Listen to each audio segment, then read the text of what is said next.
Hello mga ka-farm! For today's video, bumili kami ng Starlink.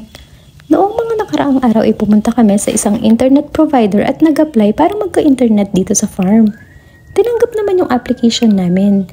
Kaya lang nung sinurvey na ay hindi daw pwede dahil masyadong malayo sa linya kung saan meron.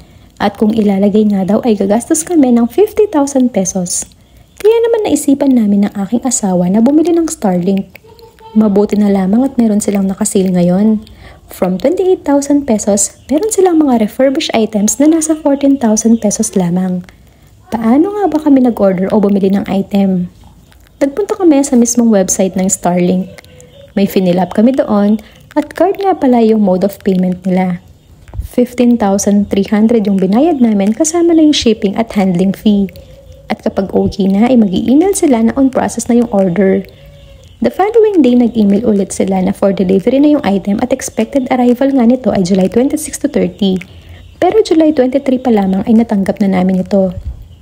Ganito nga pala yung lalagyan niya at pagbukas, merong papel kung saan makikita yung QR code para ma-activate ito. Paano nga ba ito i-install? Una, kailangan ilagay yung dish sa pole.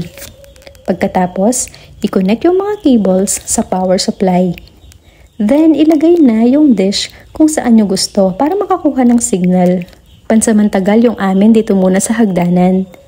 Next, ipalag na yung router. At ito na yung time na kung saan iscan na yung QR code sa papel para ma-activate. Kapag ka-activate nga nito, iikot mag-isa yung dish para kumuha ng signal. Dinownload din namin ang Starlink application dahil pinalitan namin ang pangalan ng Wi-Fi at binigyan na din namin ng password. Meron nga pala itong monthly payment na 2,700.